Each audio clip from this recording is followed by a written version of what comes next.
Amém, glória a Deus.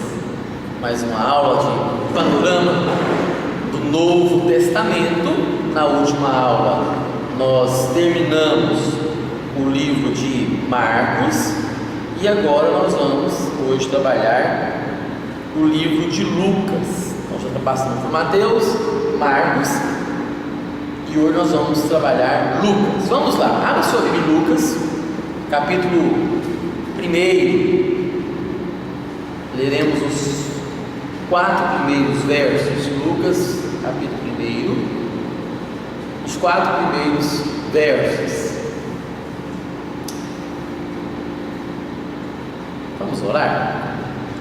Querido Deus, muito obrigado, Pai, por estarmos na Tua casa e juntos podermos aprender do Senhor e da Tua palavra.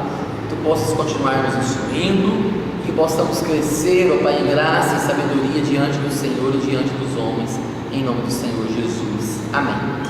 Lucas capítulo 1. Visto que muitos houve que empreenderam uma narração coordenada dos fatos que entre nós se realizaram, conforme nos transmitiram os que desde os princípios foram deles testemunhas oculares e ministros da palavra, igualmente a mim me pareceu bem, depois de acurada investigação de tudo, desde sua origem, dar-te por escrito, excelentíssimo Teófilo, uma exposição em ordem, para que tenhais plena certeza das verdades em que foste instruído. Essa introdução de Lucas, ela, além de fundamentar que é o mesmo escritor que escreve o livro de Atos, porque ele começa Atos também dedicando o trabalho a Teófilo. Escrevi o primeiro tratado, ou o primeiro livro ao Teófilo, relatando todas as coisas que Jesus começou a fazer e a ensinar. Então, são os 2 livros do Novo Testamento que são dedicados a esse homem, Teófilo, que certamente era um homem influente na época. Alguns falam que ele talvez seria um discípulo de Lucas ou alguém que patrocinou financeiramente o trabalho de Lucas, mas eventualmente era uma pessoa que estava em evidência. E a palavra Teófilo no grego significa amigo de Deus, né? Então ele escreveu para Teófilo e agora se tornou o Evangelho e o livro de Atos que nós conhecemos hoje. Lucas, ao fazer a sua introdução, primeiro ele se situa em relação ao trabalho dele, em relação a outros trabalhos que já existiam. Então Lucas está dizendo aqui, olha, muitas outras pessoas empreenderam uma narrativa das coisas que aconteceram no meio de nós, e ele percebeu que tinha outros escritores que escreveram. Então, de forma em relação à situação e à data, Lucas provavelmente ele veio depois de Mateus e depois de Marcos. Os grandes eruditos, estudiosos, falam que o primeiro evangelho foi o evangelho de Marcos, depois veio o evangelho de Mateus, depois veio o evangelho de Lucas, e assim o último, nós vamos estudar hoje também, o evangelho de João, que foi escrito no final do primeiro século. Alguns chegam a afirmar até no ano 100, ano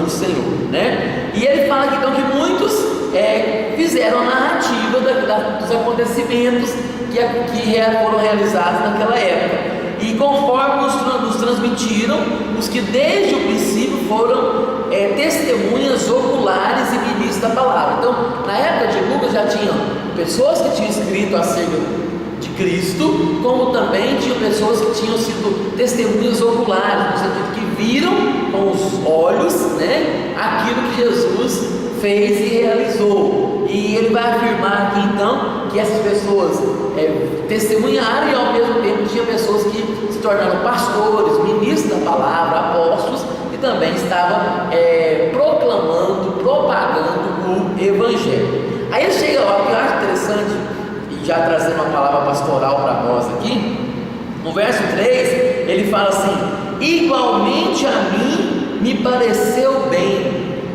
Acho interessante que Lucas, ele não foi apóstolo de Jesus, ele não foi discípulo de Jesus, no sentido de ter acompanhado o ministério de Jesus, mas ele percebeu o que Jesus tinha feito, ele recebeu a palavra, converteu ao Senhor, e ele viu que muitas pessoas investigaram a vida e o ministério de Jesus, e ele percebeu que muitas pessoas tiveram experiências com Jesus, e ele não se conteve apenas com as experiências dos outros. Muitos já fizeram o trabalho que eu pretendo fazer, mas eu quero ter a minha própria experiência. Essa é a ideia, está entendendo? Ele não se satisfez apenas com as experiências que as outras pessoas tiveram com Jesus, ele não se satisfez apenas com o trabalho que outras pessoas realizaram em prol do reino. Eu também quero ter as minhas próprias experiências com Jesus e com o Evangelho, e eu também quero contribuir com Jesus e com o Evangelho. É o que ele diz aí no versículo 3: igualmente a mim. Então, ou seja, assim como os outros, eu também quero ter as minhas experiências com Deus e com o Evangelho. Na tradução da minha Bíblia aqui deixa bem claro. Aqui na tradução está: eu mesmo investiguei tudo cuidadosamente. Exatamente, ele investigou, e a ideia é essa mesmo. Depois ele vai dizer aqui, depois de acurada investigação, que é traduzido aí como cuidadosamente, né? Ou seja, a ideia é que Lucas se envolveu em um trabalho, mas se envolveu com dedicação. Ele fez um trabalho, não foi um trabalho feito nas coxas, foi um trabalho sério e que exigiu dele muito esforço, muita dedicação, e como ele diz aqui, uma acurada investigação. A ideia que ele passa aqui é que ele foi, fato por fato, pessoa por pessoa, ouviu os apóstolos, ouviu Maria, ouviu Isabel, ouviu os mestres da lei, ouviu aqueles que receberam o milagre. Ele foi fazendo uma compilação, e a partir dessa pesquisa ele escreve então de forma coordenada, né, que essa é a proposta dele, de forma cronológica, a vida, nascimento, vida, ministério, morte e ressurreição de Jesus. Então, igualmente a mim apareceu depois de uma acurada investigação de tudo desde a sua origem. Ou seja, ele fez a investigação com propriedade, dar-te por escrito. E outra coisa fantástica aqui, ele recebeu, ele investigou, ele obteve conhecimento e não ficou só para ele. Ele está agora compartilhando. Então é interessante isso, esse exemplo de Lucas para nós. Ele não só conteve com as experiências dos outros, mas ele mesmo quis ter suas próprias experiências, ele mesmo quis aprender mais de Deus, ele mesmo quis pesquisar mais acerca da vida de Jesus, como também depois que ele pesquisou, não, agora eu sou uma pessoa que sei tudo sobre Jesus, não, agora eu vou compartilhar.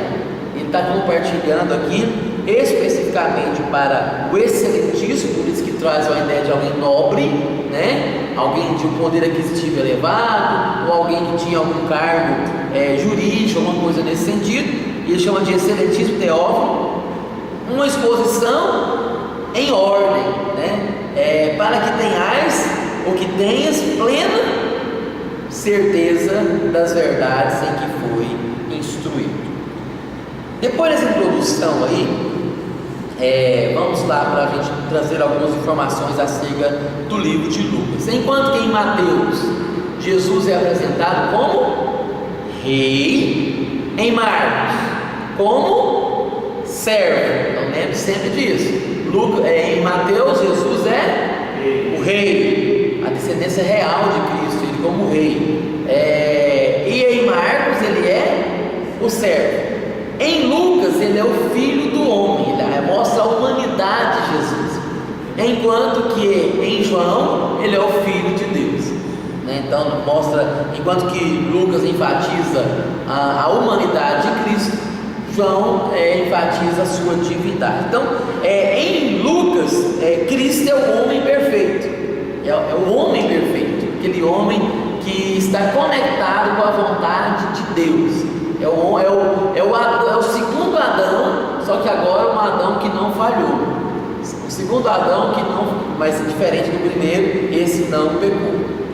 Então o escritor desse evangelho é o Lucas, né? Segundo Eusébio de Cesareia, o historiador que escreveu acerca de Lucas, ele diz que Lucas era natural da Antioquia, né? Antioquia, lembrando que em Antioquia se estabeleceu o primeiro seminário teológico apostólico. Então os primeiros seminários teológicos surgiram em Antioquia e em Alexandria, no Egito, né? Esses dois primeiros seminários teológicos, poderíamos dizer assim, centro de treinamento de pastores, de bispos, né? Um deles foi em Antioquia. E ele é o médico amado que é descrito, alguém pode ler para mim, lá em Colossenses 4. Olha aí, Colossenses 4:14. O que vai dizer aí?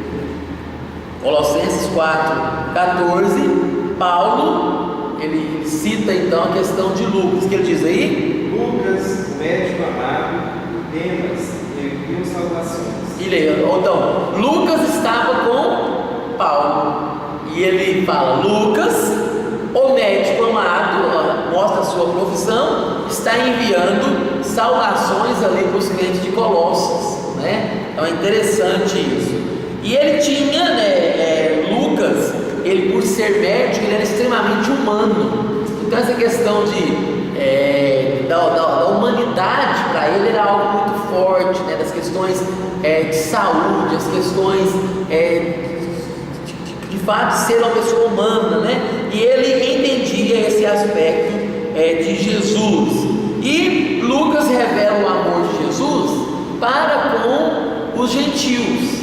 Então ele mostra isso, como também, na verdade, Lucas ele enaltece em suas descrições o Jesus que era pelos doentes, o Jesus que era pelos fracos, o Jesus que era pelos menos favorecidos. E assim ele inclui os gentios, ele inclui as mulheres que eram desprezadas pelos judeus e pelos gentios, ele inclui as pessoas doentes, as pessoas tristes, ele inclui os pobres, os publicanos, né? E ele mesmo escreve as palavras de Jesus: bem-aventurados pobres, né? Então Lucas ele tem esse conceito.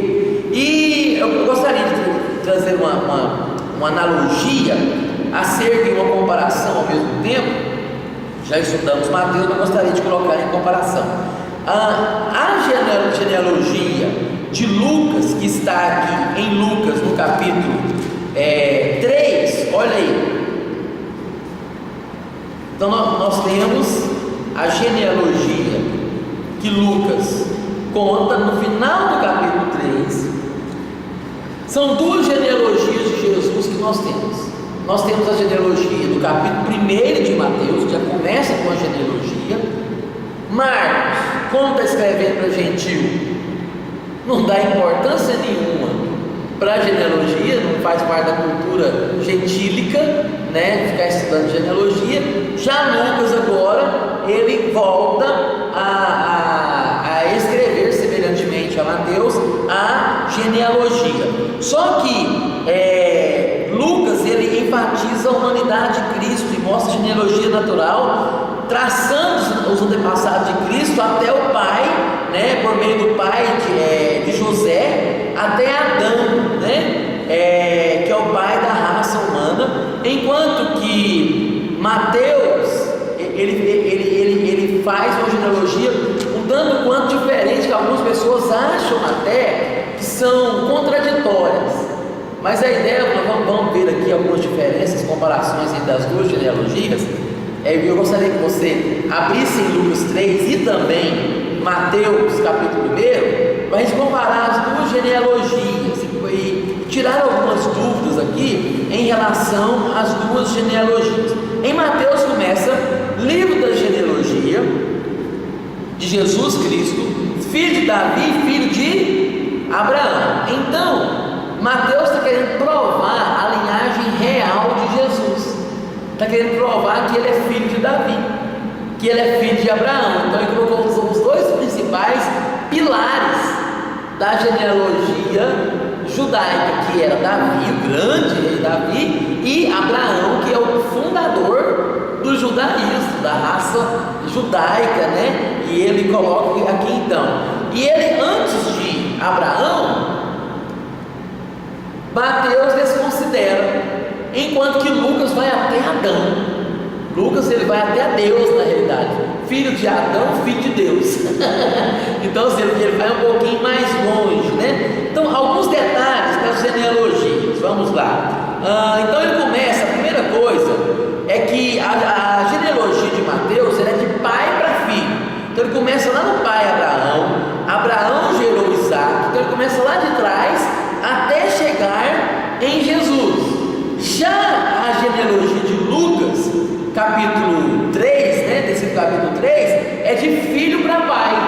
Ele já faz uma genealogia invertida. Ele começa aí, ora, tinha Jesus cerca de 30 anos ao começar o seu ministério, era como se cuidava, filho de José, filho de Eli, filho de Manate, Manate, filho de Levi, Levi, filho de Mec. Então ele começa de forma retroativa, nessa genealogia de filho para pai.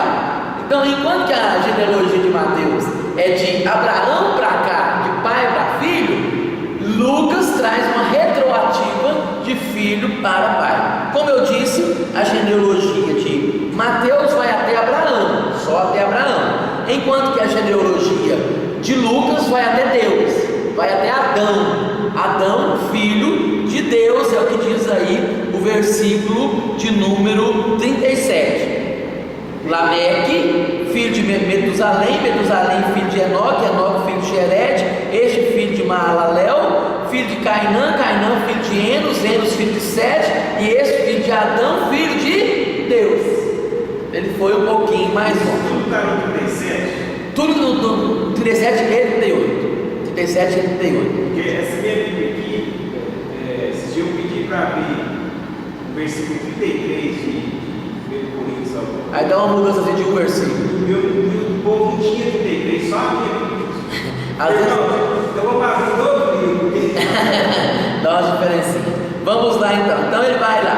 Outra coisa, na genealogia de Mateus, ela não é sequencial. Em que aspecto? Mateus, ele quer provar a genealogia real de Jesus. Então tem nomes que ele vai pular. Por exemplo, se eu fui uma pessoa importante, o meu pai não foi importante, mas o meu avô foi importante, Mateus conta da seguinte forma: o senhor José gerou o Wilson. Então ele pulou, ele pulou o meu pai. Então ele não tem essa questão de dar uma genealogia sequencial, né? Enquanto que Lucas ela é muito mais sequencial. Só para vocês terem uma ideia, enquanto que Mateus tem 42 nomes na genealogia de Jesus, Lucas tem 77, 35 a mais. Então Lucas é muito mais detalhista, enquanto que Mateus é muito mais, como é que eu poderia dizer? Muito mais focado em provar e só ressaltar pessoas importantes. É mais ou menos assim, né? Davi, só para vocês terem uma ideia, de Davi a Jesus tem 28 nomes, enquanto que em Lucas tem 42 nomes. Só de Davi até Jesus, né? Então, porque Mateus mostra a linhagem real, enquanto que Lucas, a ênfase não é a linhagem real. Na genealogia de Mateus, nós temos a citação de 4 mulheres de forma direta, mais uma mulher de forma indireta. Então, ele cita Tamar, Mateus, Raabe, Ruth e Maria. E de tabela cita Batseba, que for a esposa de Urias. Então ele cita 5 mulheres, enquanto que Lucas não cita nenhuma mulher. Então é interessante essas observações. Quando chega em Davi, a partir de Davi, como a genealogia de Mateus é real, quem que é o sucessor de Davi? Já fizemos o panorama do Antigo Testamento, isso é ponto passivo para vocês, né? Quem que é o sucessor de Davi? Salomão. A genealogia de Mateus é real, então de Davi ela vai partir para Salomão. Já em Lucas ele não cita Salomão, ele parte para outro filho de Davi, que é o Natan. Olha que coisa interessante. Então, a genealogia de Lucas, ela passa por Natan. Natan, que é filho de Davi. Está entendendo? E não por Salomão. Tá certo? Então, isso não é contradição. Isso é analisando genealogia de forma... A genealogia nos dá esse direito. Alguém pode fazer a genealogia minha, por exemplo, e querer partir ou para minha família paterna ou para minha família materna, não tem problema nenhum. É genealogia. Como também pode chegar no meu pai e querer passar por mim e descartar as minhas duas irmãs, ou o contrário, querer citar se as minhas irmãs foram mais importantes do que eu, querer citá-las e me tirar de lado, né? Então tem a ver com o propósito de cada escritor, né? Jacó, vamos lá, uma outra questão é que logo no começo traz uma certa contradição para alguns que não entendem, né? Jacó, ele é pai de José. Então o avô de Jesus aqui, na genealogia de Mateus, é Jacó, enquanto que na genealogia de Lucas é Eli. Mas como assim agora? Eu não entendi nada. Quem que é o avô? Quem que é o avô de Jesus? É Jacó ou é Eli? Uns estudiosos afirmam que um está fazendo a linhagem paterna, o outro a materna. Pode ser uma das explicações. Só que a explicação mais aceita é que o Eli, que era o pai de José, ele de fato não era pai de José. Ele era irmão de Jacó e ele morreu. E na lei do levirato, o cunhado tomava a cunhada como esposa, e se tivesse filho com a cunhada, a linhagem não levava o seu nome, mas levava o nome do defunto, do falecido. Era na lei que nós conhecemos como lei do levirato. Então essa é a explicação mais lógica. Então Jacó era o pai de fato de consideração, o pai que pegou a cunhada como esposa, enquanto que Eli, né, Eli foi aquele que morreu. Então um era o pai biológico, o outro que pegou a linhagem jurídica, poderíamos dizer assim. Eli, ele não teve filho, ele morreu.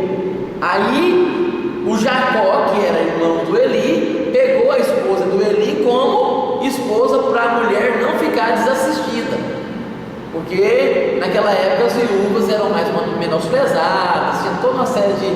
ninguém queria casar com a viúva, preferia casar com uma moça virgem, né, e tal, questões da cultura. Assim como hoje a divorciada, a viúva é mais difícil de contrair núpcias, né, ou contrair núpcias mais complexas do que a solteira de fato, né? Então é essa lei do levirato. Então Jacó casou com a irmã e ele teve a linhagem dele, então continuou para a linhagem de Eli. Então Eli não foi pai biológico de Jacó. Quem foi o pai?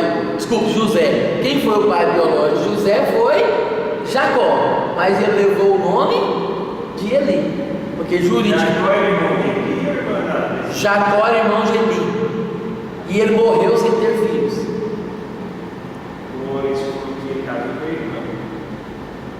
Como? Sim, Jacó casou com a cunhada, com a cunhada dele, que é a esposa do Eli, tá certo? Mas, e teve filho. Qual foi o filho? José. Mas ele pega o nome de quem juridicamente? Não o nome dele, a cunhada continua até na herança, uma série de fatores, o direito jurídico é sobre o falecido. O nome é como se fosse filho do falecido. A lei de levirato funcionava assim, lei de levirato ou de levirado, né?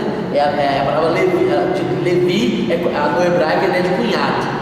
Poderia ter hipótese de que José também poderia ser padrasto?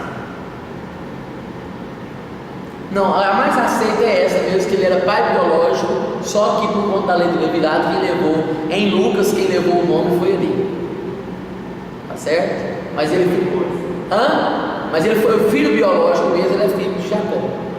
Tá entendendo? Ele é filho biológico de Jacó. E quem quem faz essa análise é esse historiador chamado Eusébio, que nasceu em 263 e viveu até 340. E tem aquela questão também que Maria era também da tribo de Judá. Então alguns falam assim: uma genealogia de José e o outro narrando a genealogia de Maria. Independente que seja, Maria e José provavelmente eram primos. Então a genealogia, em algum momento, na segunda ou na terceira geração, iria de alguma forma se encontrar mesmo. Então, se era primo de primeiro grau ou de segundo grau, querendo ou não, fazendo essa análise retórica e retroativa, iria se encontrar a genealogia também, tanto de Maria quanto de José. Interessante essa análise. Então, a gente não vê contradição aí, não é uma questão de contradição, é uma questão de escrito de forma diferente, análise de forma diferente, lembrando que eles são sinóticos, não é porque o jornal entrevistou uma vítima que estava no carro e o outro jornal entrevistou a outra vítima que são contraditórios. Aqui são vistos de prismas diferentes e cada vítima do acidente vai ter uma percepção diferente do acidente. Se for o motorista, ele teve uma percepção, se for o passageiro, ele teve outra, Então tem essas questões que devem ser consideradas. Então, nós não temos problemas nenhum com isso. Vamos lá caminhando mais um pouquinho então. Lucas, ele trata, é o que mais trata da meninice de Jesus, da sua infância. Nós temos poucas informações da infância de Jesus, mas o que mais nos dá informações é o evangelista Lucas. Ele é mais detalhista. É porque ele fala no início, desde o começo. Exatamente. Então, João e Marcos não contam praticamente nada da infância de Jesus, e Mateus com muito menos detalhes. Então, o que nós temos de maior material está em Lucas. Lucas fala da visita de Maria, a prima Isabel. Lembra que os bebês mexeram, que negócio espiritual ali forte entre as duas, Lucas narra a circuncisão, a apresentação no templo. Só Lucas descreve a ocasião quando Maria e José perderam o menino Jesus no templo. Só Lucas que escreve isso, que esse cara é preocupado, cadê? Aí Jesus estava lá conversando com os mestres da lei, era um adolescente, E Lucas escreve então como historiador, lembrando que Lucas era um médico, era alguém estudado, e ao mesmo tempo ele era um historiador, e ele tem cuidado de colocar na sua narrativa, além da ordem cronológica, ele cuida para situar os acontecimentos num contexto histórico da época. Por exemplo, Lucas capítulo 1, o verso 5, o que vai dizer aí? Nos dias de Herodes, rei da Judéia, houve um sacerdote chamado Zacarias, do turno de Abias. Sua mulher era das filhas de Arão e se chamava Isabel.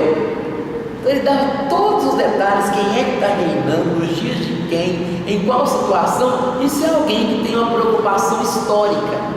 Um outro exemplo disso está no capítulo 2, o versículo 1. Naqueles dias foi publicado um decreto de César Augusto. Ele situa aí então, convocando toda a população do império para recensear-se. Então ele situou de forma histórica esse acontecimento, o decreto de César Augusto, que convocou toda a população do Império Romano para se recensear-se, ou seja, se recadastrar, a leitura, a biometria. Então mandou o povo recadastrar. Outra coisa também, ele começa relatando o ministério de Jesus, e ele nota os anos de César que está reinando sobre o império e a idade de Jesus. Então quem conta para nós a idade de Jesus foi Lucas, além dele governadores civis. Quem é que eram os governadores religiosos? Quem estava cuidando especialmente da Palestina? Observe o capítulo 3, verso 1. No 15º ano do reinado de quem? Tibério César, sendo Pôncio Pilatos governador da Judéia. Essas informações a gente não tem em Mateus e Marcos, mas temos em Lucas. Herodes era quem? Tetrarca da Galileia. Seu irmão Filipe, tetrarca da região da Idureia. Traconites e Lisânias, tetrarca de Abilene, sendo sumos sacerdotes quem? Aí já é a liderança religiosa. Anás e Caifás.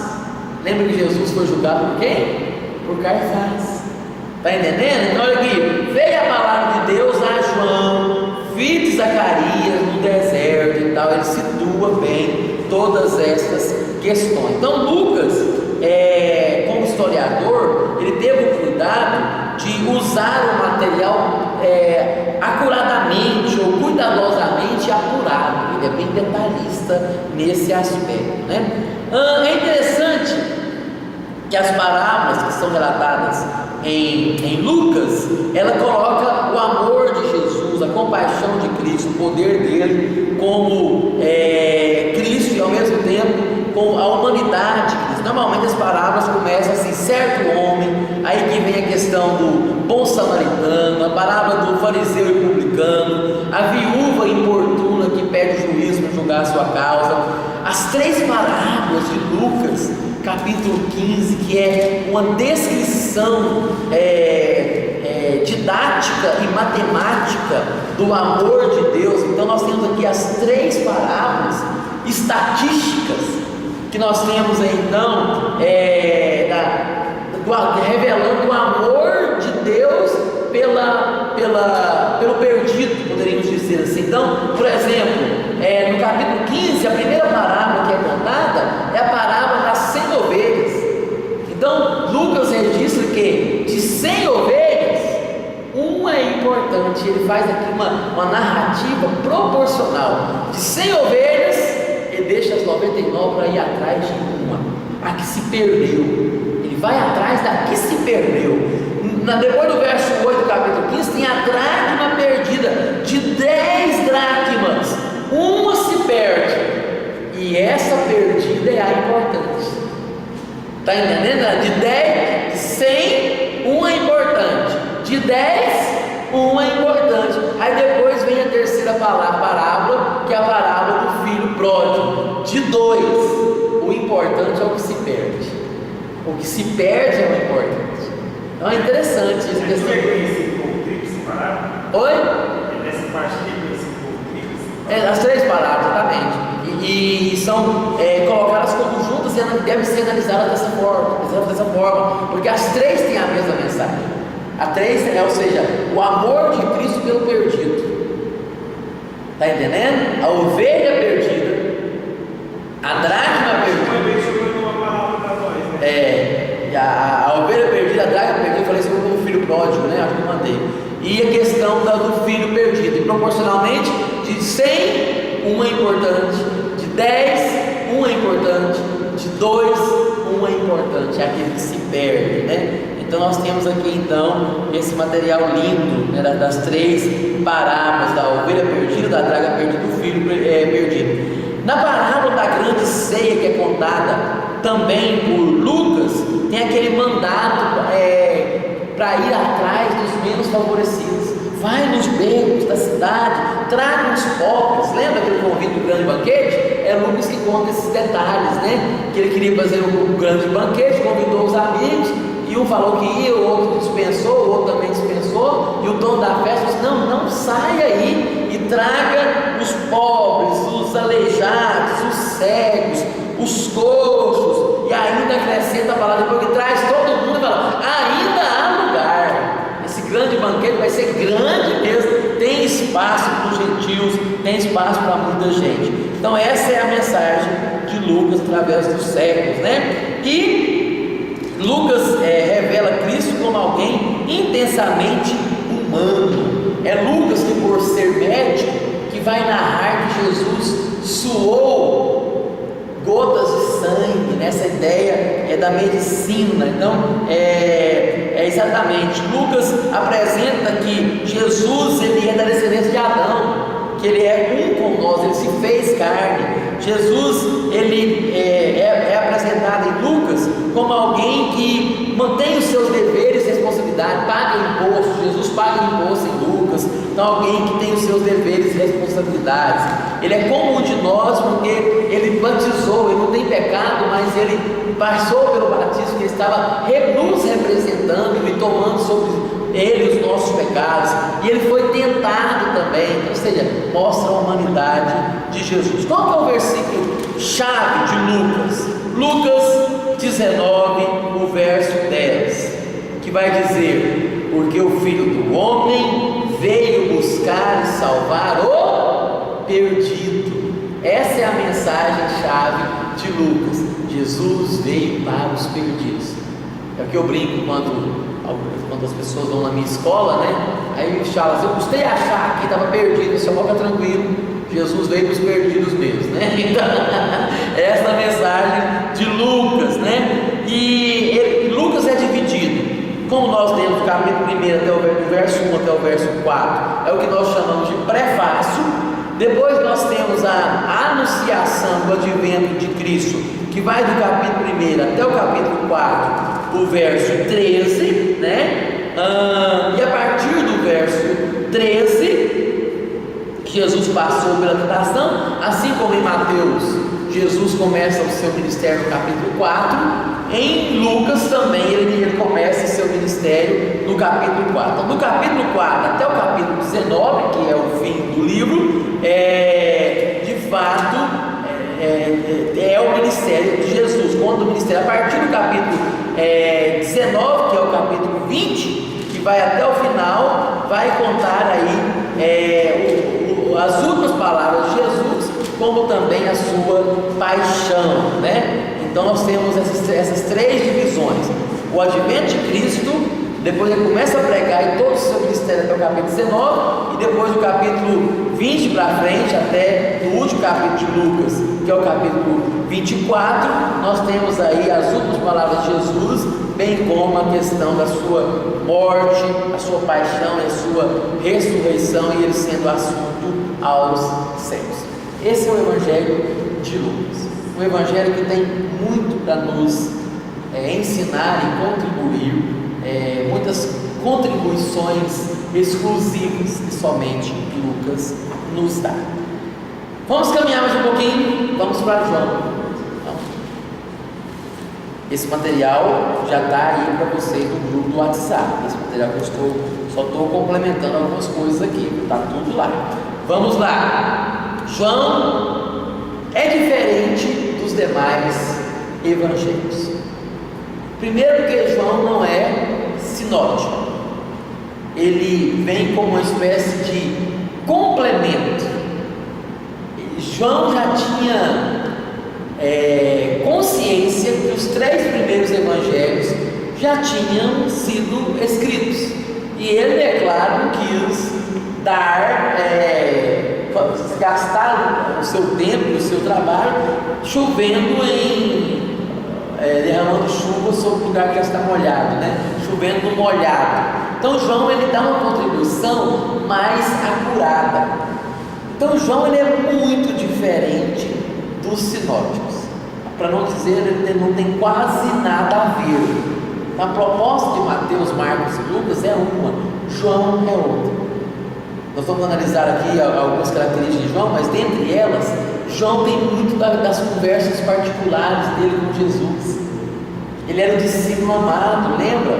Ele foi dos discípulos o que mais escreveu, nos ensinando que quem tem mais intimidade tem mais para falar.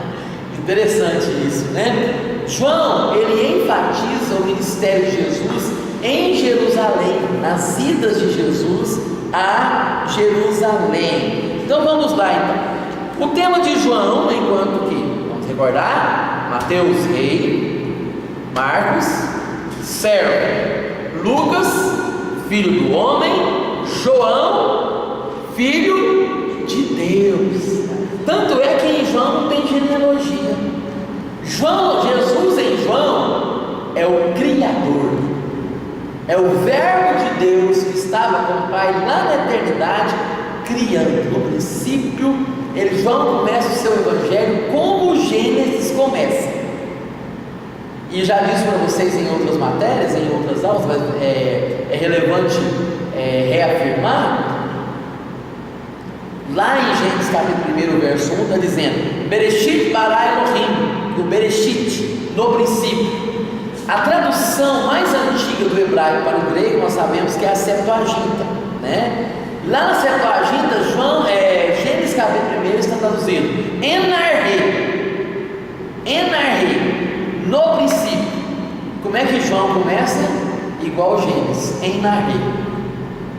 Interessante isso, não? João não tem preocupação em falar que era filho de Maria, filho de José, de Jacó, de Elias. Ele não dá importância a nada disso. João está querendo dizer: Jesus é Deus. Eu quero provar a divindade de Jesus. Jesus é divino, ele veio da eternidade, ele é criador com o Pai, é o Verbo de Deus encarnado. Ele se tornou homem, mas a sua origem é divina. Então, o Evangelho de João prova a natureza divina de Cristo, enquanto que Lucas, a ênfase é a natureza humana, João é a natureza divina. Cristo, ele é o eterno Filho de Deus. Ainda observe em João também que a palavra chave de João é a palavra crer.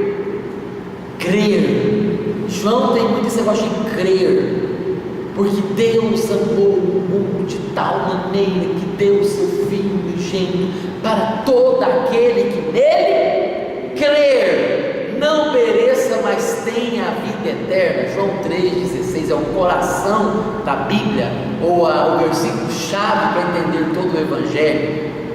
João capítulo 1, o versículo 12, né? Mas todos os que, quantos o receberam, deu-lhes o poder de serem feitos filhos de Deus, a saber, aos que creem no seu nome. João capítulo 20, lá no finalzinho, João capítulo 20, o verso 31, é o penúltimo capítulo, o verso 31 e o último versículo do capítulo 20. O verso 30 vai dizer: na verdade fez Jesus diante dos discípulos muitos outros sinais que não estão escritos neste livro. Estes, porém, foram registrados para que creiais. Então a ênfase de João é o verbo crer. Creiais que Jesus Cristo é o Cristo, o Filho de Deus, e para que, crendo, tenhais vida em seu nome. Então é exatamente essa ênfase de João.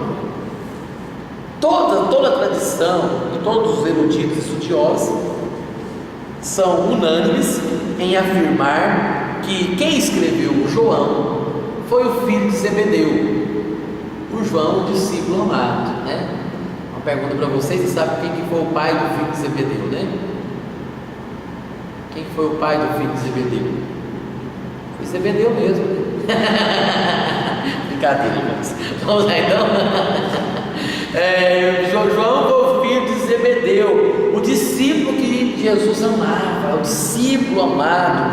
E ele, embora se tornou um homem muito amoroso, João, com caráter compassivo, antes de Jesus chamá-lo, ele era chamado juntamente com seu irmão Tiago como os filhos do trovão, um homem tempestuoso, né? Ou com de fato uma bravura, alguém com um gênio violento. Olha que coisa fantástica, tá? Um estudo bacana, né? O violento João, o inconsequente João, o tempestuoso João,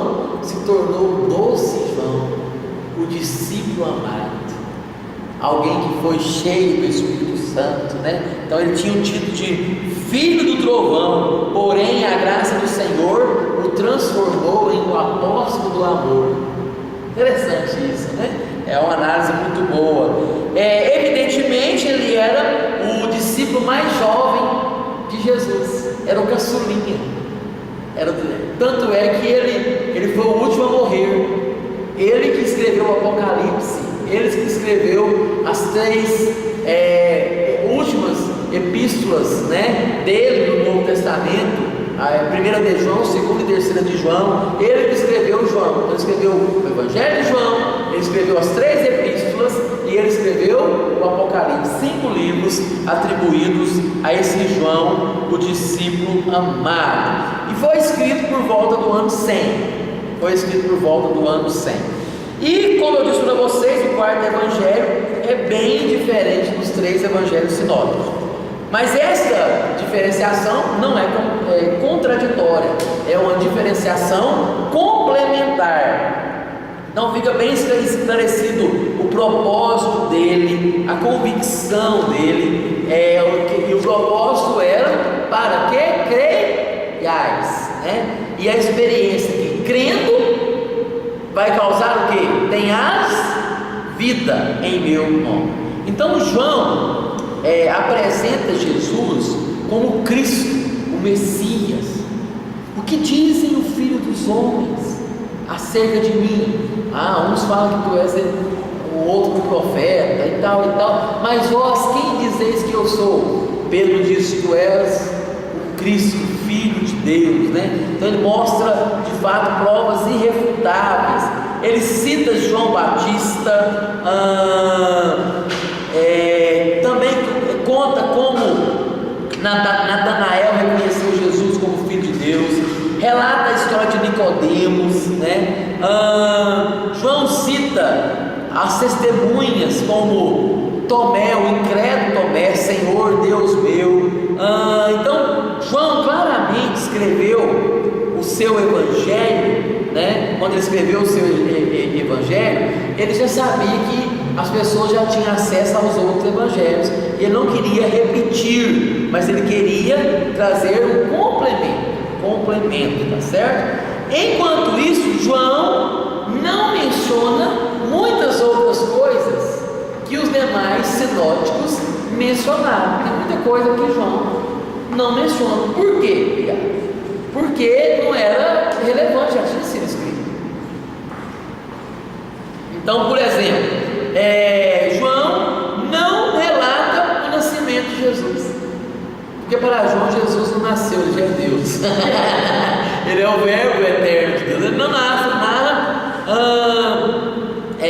o nascimento, o batismo, a tentação. Ele não fala da instituição da ceia, ele não narra a questão do Getsemane.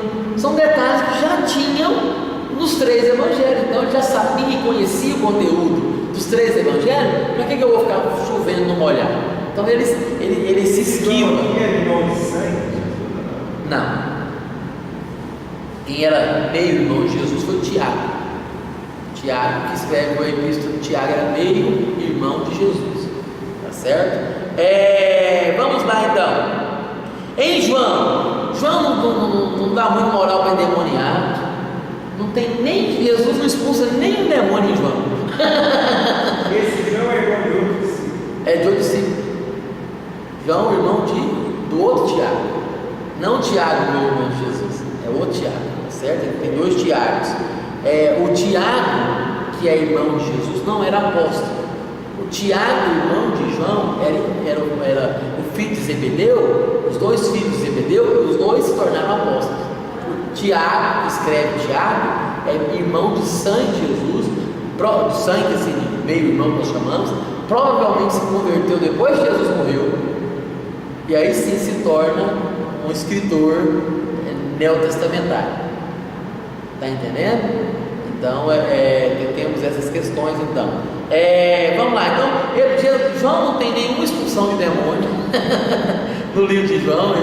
Ele não lidava muito com esse negócio de batalha espiritual, né? Não era a ênfase dele. Nós também Não tem nenhuma parábola. João não conta parábolas. Interessante isso, né? Nem aquelas histórias dos evangelhos, tantas histórias que enriquecem os evangelhos, João não se ateve a isso. Por outro lado, João trouxe um monte de informações exclusivas que só tem em João. Por exemplo, conversas pessoais dele com Jesus. Então, ele era discípulo amado, muita coisa tem que João conta de forma exclusiva, né? Então, vamos lá então. Sobre a questão,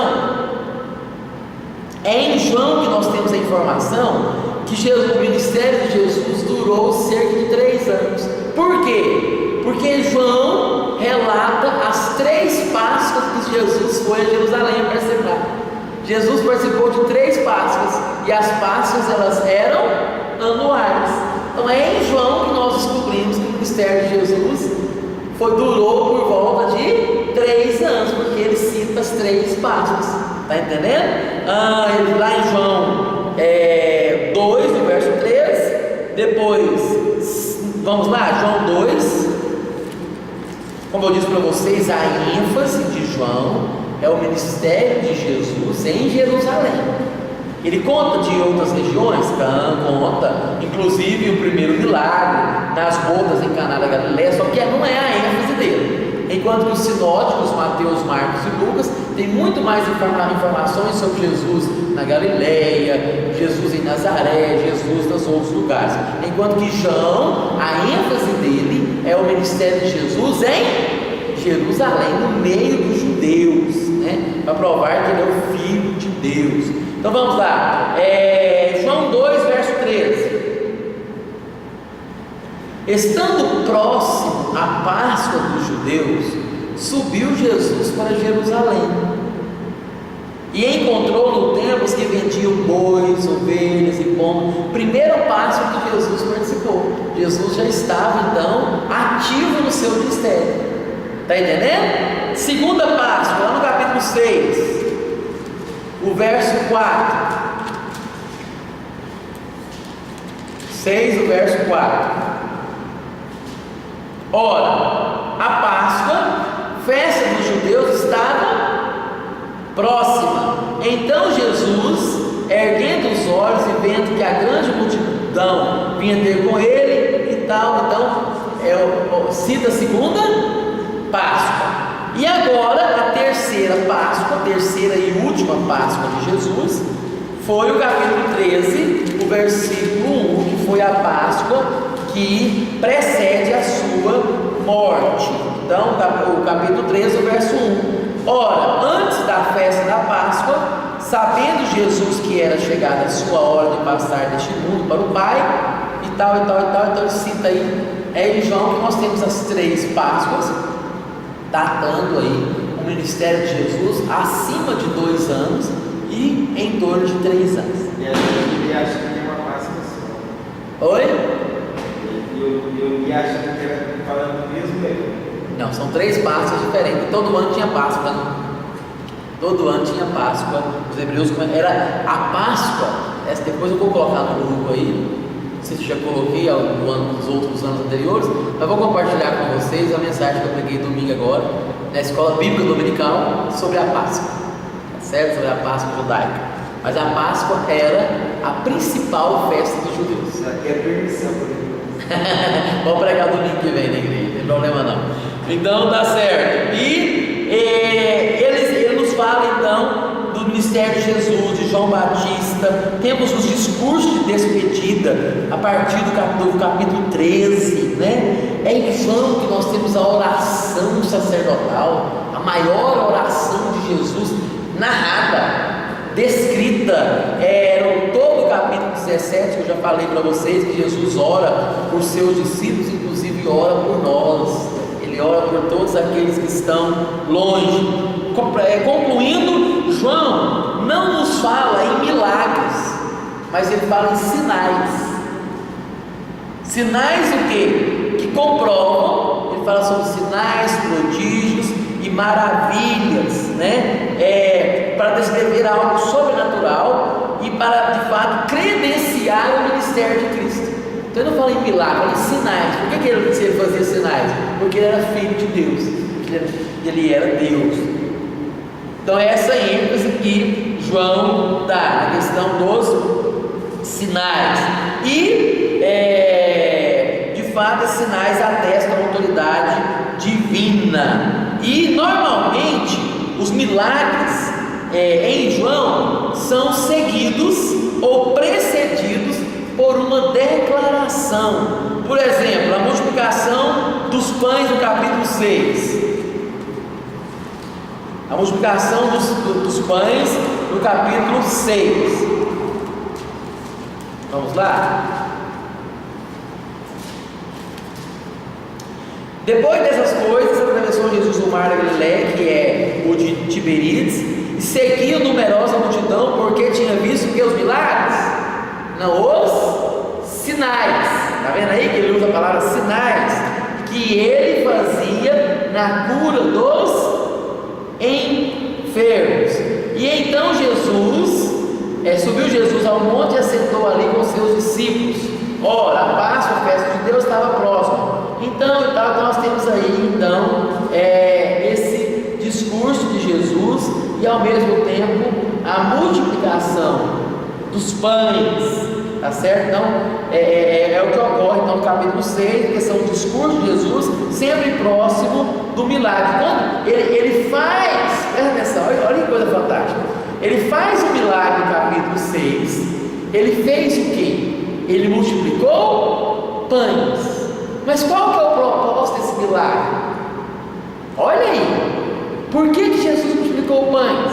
Aquela palavra que vocês ouviram do Ed René, né? Então, no dia seguinte, verso 22 do capítulo 6, a multidão que ficara do outro lado do mar notou que ali não havia senão um pequeno barco, que Jesus não embarcara nele com seus discípulos, tendo este partido sós.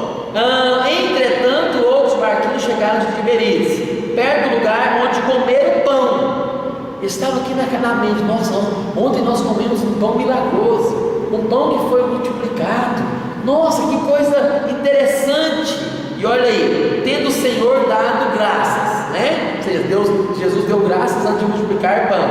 Quando, pois, viu a multidão que Jesus não estava ali, nem os seus discípulos, tomaram os barcos e partiram para Cafarnaum à sua procura. Então foi atrás de Jesus.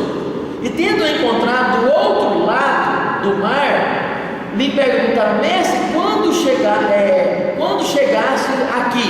É aquele texto que Jesus andou sobre as águas.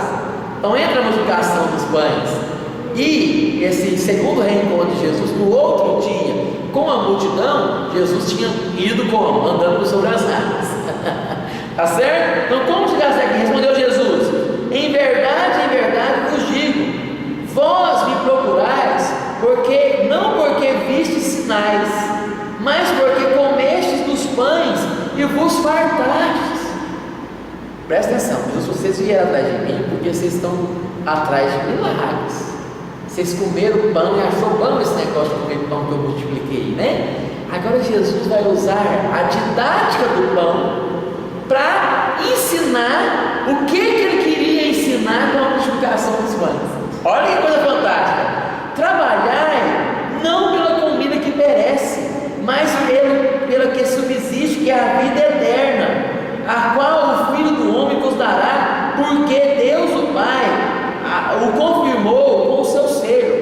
Dirigiu-se, pois, a ele e perguntaram: que faremos para realizar as obras de Deus? Respondeu Jesus: a obra de Deus é esta, que creiais. Essa não é a ênfase de João, o crer no Filho, que creiais naquele que por ele foi enviado. Então lhe disseram eles: que sinal faz para que vejamos e creiamos em ti? Qual sinal que o Senhor vai fazer? Quais são os teus feitos? Os nossos pais comeram maná no deserto. Aí citaram, olha a recursidade de Jesus. Jesus está levando o povo, deixando até onde o povo vai, para ele chegar na palavra dele didática, né? Deu-lhes o comer o pão do céu. Então ele falou assim: qual sinal que o Senhor vai dar? E eles já tinham tido o sinal. Qual foi o sinal anterior? A multiplicação dos pães. E eles fizeram a associação que lá no deserto, deu pão para o povo também. Ó, está chegando aonde Jesus quer entrar. Replicou-lhes Jesus: em verdade vos digo, não foi Moisés quem vos deu o pão do céu. O verdadeiro pão do céu é meu Pai quem vos dá. Olha, vocês estão colocando a força toda em Moisés, né? Não foi Moisés que fez o milagre, foi o Deus de Moisés. O verdadeiro pão do céu é o meu Pai que vos dá. Então eles estavam lembrando historicamente do maná.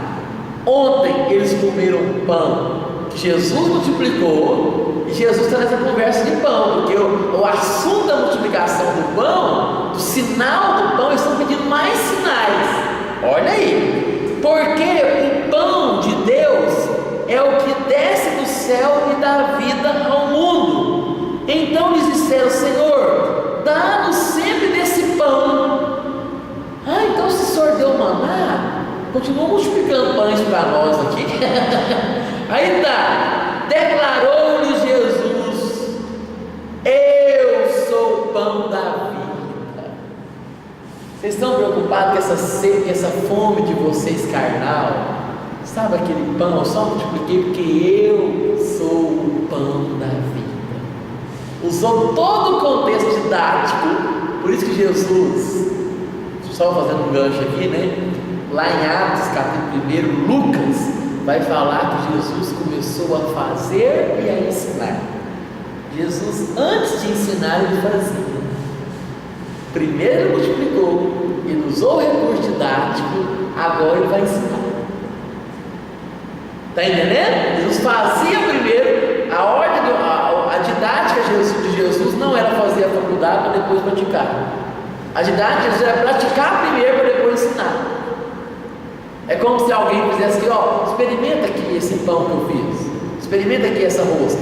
Agora, gostou? Gostei, agora eu vou te ensinar a fazer. Ele fazia primeiro para depois ele iria ensinar, né? Eu sou o pão da vida, e o que vem a mim jamais terá fome. O que crê em mim jamais terá sede. Então toda a didática, Jesus: olha, esse pão físico que vocês comeram é só uma demonstração do espiritual. A sede, a fome e a sede de vocês, maior do que a fome e a sede física, é uma sede espiritual. E essa sede e fome, só eu posso saciá-la, porque eu sou o pão da vida. Eu sacio a sede espiritual de vocês. Interessante a didática de Jesus, né? Então ele fez isso através de sinais, né? Então ele fez isso no capítulo 6, fez isso no capítulo 9 também, quando ele curou o cego. Ele ensinava, ele fazia e ele ensinava.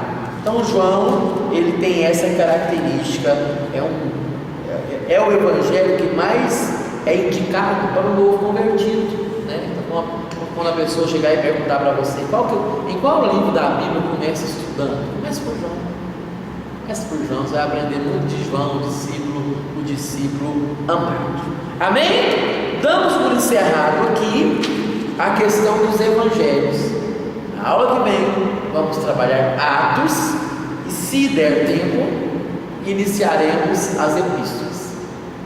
Ok? Deus abençoe em nome do Senhor Jesus.